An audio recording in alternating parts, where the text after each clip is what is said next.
Hello అండి. నమస్తే. Welcome back to our channel రుచిగా చేద్దాం. ఈరోజు వీడియోలో మనం మాయిస్ట్‌గా చాక్లెట్ కేక్ అనేది కేవలం ఓన్లీ 1 ఎగ్ తోటి ఎలా తయారు చేసుకోవాలో చూడబోతున్నామండి. చాలా అంటే చాలా సింపుల్‌గా చేసేయొచ్చు. ఎట్లాంటి మిక్సీ జార్ కానీ ఏది అవసరం లేదు. చాలా సింపుల్ మనకి ఐటెమ్స్ తోటే మనకి చాక్లెట్ కేక్ అనేది రెడీ అయిపోతుంది. దీనికోసం నేను ఇక్కడ ఒక లిస్ట్ ఇచ్చాను. ఇది ఒకసారి మీరు చెక్ చేయండి. ఇది ప్రాసెస్ ఎలాగో చూసేద్దాం. దీనికోసం ఇందులో అయితే మనం బేక్ చేయాలనుకుంటున్నామో అందులోకి ఆయిల్ అప్లై చేసేసుకొని ఇలా ఒక బేకింగ్ పేపర్ అనేది వేసేసుకోండి. ఆ తర్వాత మనం మిక్స్ చేసుకోవడానికి ఒక బౌల్ తీసుకొని అందులో 1 కప్పు మైదా పిండిని వేసుకోవాలి. ఆ తర్వాత హాఫ్ కప్పు కోకో పౌడర్ని తీసుకోండి. కోకో పౌడర్ ఏదైనా పర్వాలేదు. మంచి ఫ్లేవర్ ఉంటే మనకి టేస్ట్ అనేది బాగొస్తుంది. అలాగే మనం దేంతో అయితే మైదా పిండి తీసుకున్నామో అదే కప్పుతోటి షుగర్ తీసుకోవాలి. ఆ తర్వాత 1 teaspoon baking powder, half teaspoon baking soda వేసుకోవాలి. ఆ తర్వాత హాఫ్ టీ స్పూను సాల్ట్ అనేది వేసుకోండి. ఇలా మొత్తం మనం మిక్స్ చేసేసుకోవాలండి అంతా కలిసేలాగా. ఇలా మొత్తం మిక్స్ చేసుకున్న తర్వాత ఇందులోకి ఒక ఎగ్ అనేది ఇందులో కొట్టేసుకొని వేసేసుకోవాలి. ఆ తర్వాత 1/4 కప్పు మనం ఆయిల్ అనేది వేసుకోవాలి. కొంచెం వెనిలా ఎసెన్స్ కానీ లేదంటే చాక్లెట్ ఎసెన్స్ కానీ వేసేసుకోవాలి. ఆ తర్వాత ఇక్కడ కాచి చల్లార్చుకున్న పాలని హాఫ్ కప్పు వేసుకోవాలండి. ఇలా మొత్తం అన్నీ వేసేసిన తర్వాత ఒకసారి బాగా కలిపేసుకోవాలి. ఇది కలిపేటప్పుడు కొంచెం మనకు టైట్గా అనిపిస్తుంది, అయినా పర్లేదు. ఒకసారి మొత్తం అన్నీ కలిసేలాగా బాగా కలిపేసుకోండి. ఈ ప్రాసెస్ అంతా నేను చెప్తున్నాను, మా పాప కప్స్ తోటి అన్నీ వేస్తూ ఉందండి. ఆ తర్వాత ఇక్కడ వాటర్ని కొంచెం మనం హీట్ చేసుకొని వేసుకోవాలండి. అప్పుడే మనకు చాక్లెట్ కేక్ అనేది చాలా మాయిస్ట్గా వస్తుంది. సో దీనికోసమని ఎక్కువగా మరిగించాల్సిన అవసరం లేదు. కొద్దిగా హాట్గా ఉంటే సరిపోతుంది. ఇలా కొంచెం వాటర్ అనేది మనం వేసుకుంటూ బ్యాటర్ అంతా మిక్స్ చేసుకోవాలి.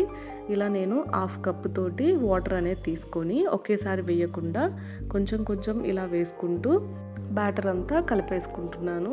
ఈ విధంగా మనకు ఈ కన్సిస్టెన్సీ వచ్చే వరకు మనకు వాటర్ ఎంతైతే పడుతుందో మనం అంత వేసుకొని కలిపేసుకోవాలండి. ఆ తర్వాత ఒక స్పాచులా తీసేసుకొని ఈ విధంగా మొత్తం మనం అంచులంతా క్లియర్ చేసేసుకోవాలి. ఈలోపు మనం అవెన్ కానీ లేదంటే గ్యాస్ మీద కానీ మనం ముందుగానే ప్రీహీట్ చేసి పెట్టుకోవాలండి.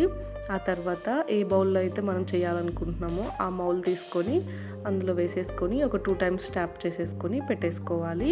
నాకు కొంచెం బ్యాటర్ మిగిలిపోయింది, సో అందుకని ఇలా కప్స్లో వేసుకుంటున్నాను. ఓవెన్లో అయితే కనుక 180 డిగ్రీస్ దగ్గర 30 మినిట్స్ మనం బేక్ చేసుకుంటే రెడీ అయిపోతుందండి. అదే ఇట్లాంటి కప్స్ అయితే కనుక మనకు 10 మినిట్స్లో బేక్ అయిపోతాయి. ఒక టూత్ పిక్ పెట్టి ఇలా చెక్ చేస్తే మనకు బేక్ అయిందా లేదా అనేది తెలిసిపోతుందండి. చూసారు కదా. ఆ తర్వాత ఇక్కడ నేను డార్క్ కాంపౌండ్ తీసుకున్నాను. తీసేసుకొని ఇట్లా నేను పాలని వేడి చేసి వేసుకుంటున్నానండి. పాలను వేడి చేయడం వల్ల మనకు చాక్లెట్ అనేది వెంటనే కరిగిపోతుంది. నేను కొంచెం ఎక్కువగా పాలు యాడ్ చేసుకుని చాక్లెట్ సిరప్ లాగా చేసుకుంటున్నానండి. ఎందుకంటే నాకు కేక్ మొత్తానికి అబ్జర్వ్ చేయడానికి అన్నట్లుగా నేను ఇలా చేసుకుంటున్నాను. ఆ తర్వాత ఈలోపు మనకు కేక్ అనేది రెడీ అయిపోతుంది. ఒకసారి టూత్ పిక్ పెట్టి చెక్ చేస్తే మనకు టూత్ పిక్ అనేది ఏది అంటుకోకుండా వస్తే మన కేక్ కరెక్ట్గా బేక్ అయిపోయినట్లు. ఆ తర్వాత ఒక నైఫ్ తోటి మనం అంచులన్నీ తీసేసి ఈ విధంగా మనం ప్లేట్లోకి వేసేసుకోవాలి. చూసారు కదా, బటర్ పేపర్ వేయడం వల్ల మనకి మౌల్డ్కి అనేది అంటుకోలేదు. ఈ విధంగా మనకి కేక్ అనేది రెడీ అయిపోయింది. చూస్తున్నారు కదా, చాలా బాగా బేక్ అయిందండి. చాలా మాయిస్ట్గా ఉంది కేక్ అనేది.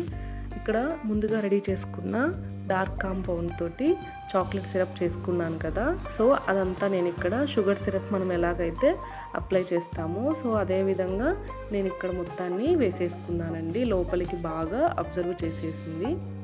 మనం ఆ తర్వాత ఒక 5 మినిట్స్ తర్వాత ఇలా నైఫ్తో కట్ చేసుకుంటే చాలా మంచిగా కట్ అవుతుంది. మంచి స్మెల్ వస్తుందండి కేక్ అనేది.